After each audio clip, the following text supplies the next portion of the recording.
Bismillahirrahmanirrahim. Elhamdülillah Rabbil alemin. Vessalatu vesselamu ala Resulillahil emin Muhammed sallallahu aleyhi ve alihi ve sellem ve ala ali beytihi tayyibin tahirin el ma'asumin aleyhimusselam ve la'natu daim ala a'daihim ecma'in minel an ila qiyavmi yevmiddin. Quran elmlərində mühüm olan bəhslərdən, mühüm olan mövzulardan biri də Quranın nazil olma anlayışıdır. Ümumiyyətlə, Quranın nazil olma anlayışı geniş mövzulardan, geniş bəhslərdən biridir.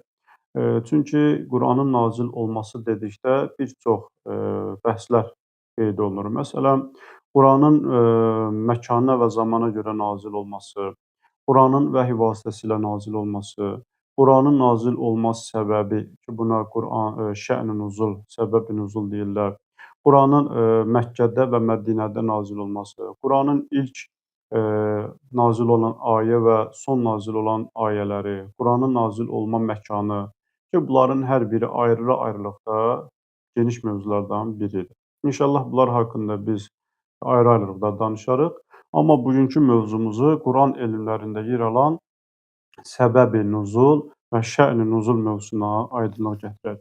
Çünki biz Quran ayələrini və Quran surələrini təhlil etdikdə, baxdıqda görürük ki, ayələr müxtəlif zamanlarda, müxtəlif hadisələrdən sonra, müxtəlif hallarda nazil olur. Məsələn, bəzən Peyğəmbərə sual ünvanlanardı. Peyğəmbər o sualın cavabı olaraq ayə Peyğəmbərə nazil olardı. Və ya bir hadisə baş verərdi, hadisədən dərhal sonra bir ayə nazil olardı. Və ya heç bir hadisə baş verməyib, amma keçmiş ümmətlərdə, keçmiş peyğəmbərlərin əhvalatlarını nəql edən ayələr Peyğəmbərə nazil olub. Və ya qiyamət hələ olmayıb, amma qiyamətdə baş verən hadisələr, qiyamətin gedişatı haqqında ayələr nazil olub. Yəni, bu mövzulara biz baxdıqda görürük ki, ayələr müxtəlif zamanlarda, müxtəlif məkanlarda, müxtəlif hallarda, müxtəlif yollarda Peyğəmbərə nazil olub. Ona görə də Qurani-Kərimdə yer alan bu mövzu ki var, səbəb-i nuzul və şə'n-i nuzul, bunu bilməyimiz bizim üçün Quran haqqında düzgün təfəkkürün formalaşması və Qur'anı yaxşı, düzgün anlamağımız üçün zəruri mövzulardandır. İlk öncə bu məsələyə aydınlıq gətirək. Görək, səbəblə şən arasında fərq var, yoxsa yox? Yəni, səbəb deyəndə nə nəzərdə tutulur, şən deyəndə nəzərdə tutulur? Yəni, bunların arasında fərq var ya yox? Bu haqda alimlər arasında ixtilaf var. Bəzi alimlərin fikrincə səbəblə şən eyni mənanı ifadə edir. Məsələn, bir ayə nazil olubsa, məsələn, hansısa bir hadisədən sonra biz onu həm şə'n-i nuzul deyə bilərik həmin hadisəyə və səbəb-i nuzul da deyə bilərik. Yəni, bu heç bir fərqi yoxdur, hər ikisi eyni mənanı ifadə edir. Amma bəzi alimlərin nəzərinə görə isə səbəb-i nuzul başqa bir mənanı ifadə edir, amma şə'n-i nuzul isə başqa bir mənanı ifadə edir, fərq var. Fərq olduğunu qeyd edən alimlərdən biri Əllamə Mərifəti belə yazır. Şə'n-i nuzula və səbəb-i nuzula belə aydınlıq gətirir. Şə'n-i nuzul dedikdə hər hansısa bir şəxs haqqında hadisə və ya vacib şəriət hökmü barədə nazil olan surə və ayələrə deyilir. Məsələn, bir şəxsin haqqında ayə nazil olubsa və ya bir hadisədən sonra ayə nazil olubsa və ya şəriətin vacib olma hökmü haqqında ayə nazil olubsa, buna deyərlər şə'n-i nuzul. Amma səbəb-i nuzul isə, səbəb-i nuzul deyir ki, hər hansısa bir hadisənin ardınca nazil olan. Yəni, şə'n-i nuzulda hadisədən dərhal sonra yox. Məsələn, keçmişdə baş verən bir hadisə haqqında ayə nazil olubsa, surə nazil olubsa, o şə'n nuzul deyərlər. Amma bir hadisə baş verilibsə, o hadisədən dərhal sonra, onun ardınca nazil olan ayələrə isə səbəb-i nuzul deyirlər. Məsələn, həmin ayə, belə deyək, həmin ayənin nazil olmasına səbəb nə oldu? Həmin hadisə. Amma keçmiş peyğəmbərlərin ümmətləri haqqında nazil olan ayələr, yəni o peyğəmbərlərin ümmətlərinin, belə deyək, əhvalatları səbəb olmayıb o nazil olsun. Amma o nazil olan surə və ayələr onların şə'ni haqqında nazil olub. Yəni, onların əhvalatlarını bizə çatdırmaq üçün. Məsələn, şə'n-i nuzula Fil hadisəsini, Fil surəsini misal vurmaq olar. Fil surəsi ilə Fil hadisəsi baş verən eyni zamanda nazil olmayıb. Yəni, Fil surəsinin nazil olması zamanı Fil hadisəsi baş verməyib. onların arasında təxminən ən azı, yəni 40 il fərq olub. Biz bu görürük ki, Fil surəsi nazil olub, amma Fil hadisəsi isə Fil surəsindən uzun müddət əvvəl baş verib. Və bu surəsi Fil hadisəsinin şə'ni haqqında nazil olub. Yəni onu bizə bəyan edir, onu bizə çatdırır.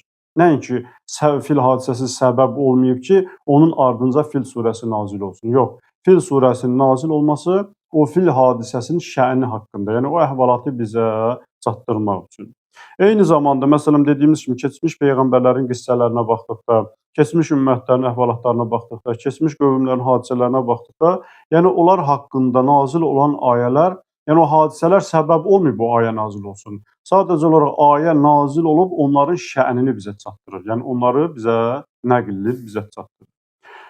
Yəni Quran-Kərimdə bu mövzularda ayələr çoxdur. Səbəb-i nüzula gəlincə isə dedik ki, səbəb-i nüzul nə idi?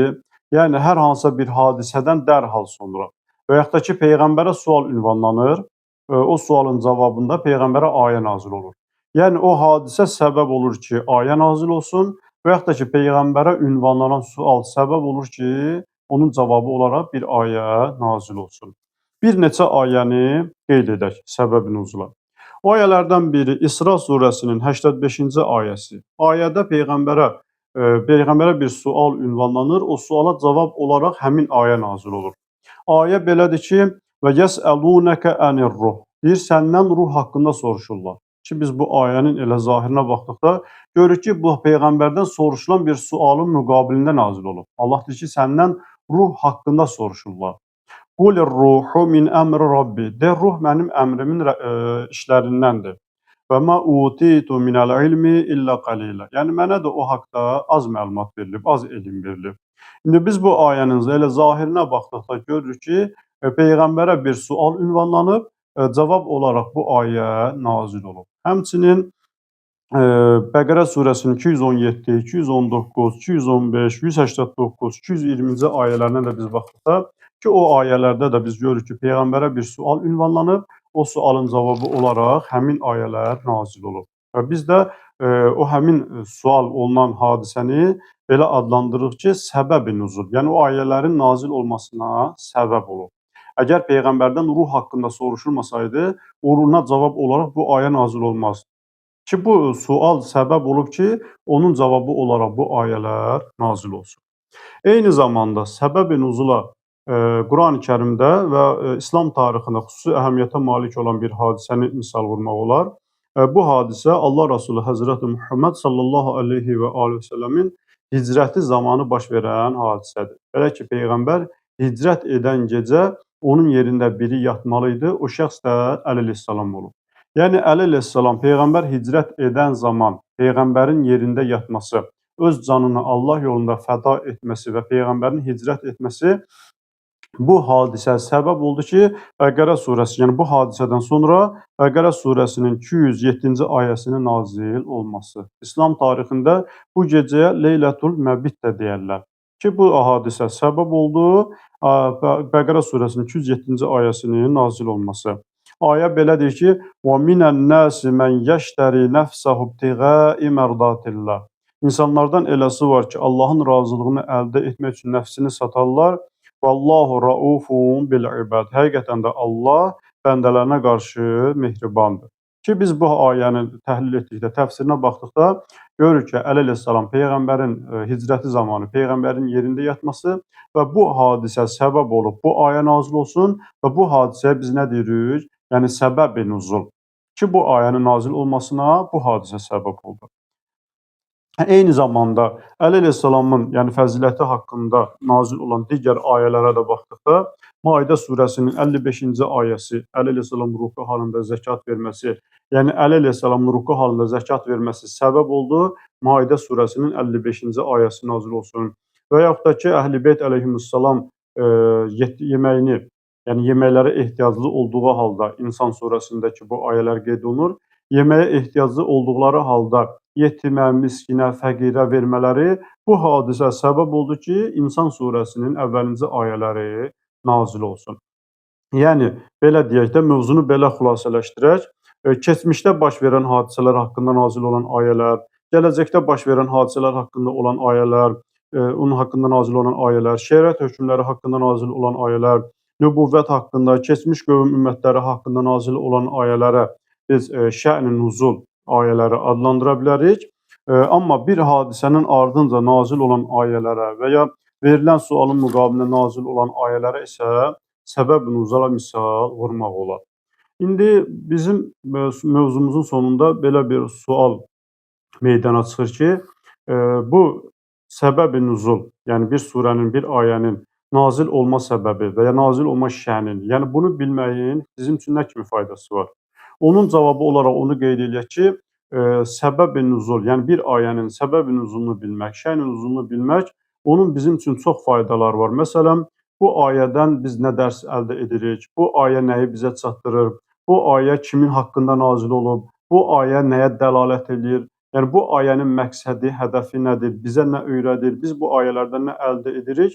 Yəni bu mövzunu bilmək, bu cür yəni Qur'anı düzgün anlamış olarıq, Quran haqqında düzgün təfəkkürə sahib olmuş olarıq və nəticədə də Qur'anı düzgün anlamış olarıq və düzgün nəticə əldə etmiş olarıq. Allah bizi Qur'anı dərk edənlərdən qərar versin. Vəssalamu aleykum.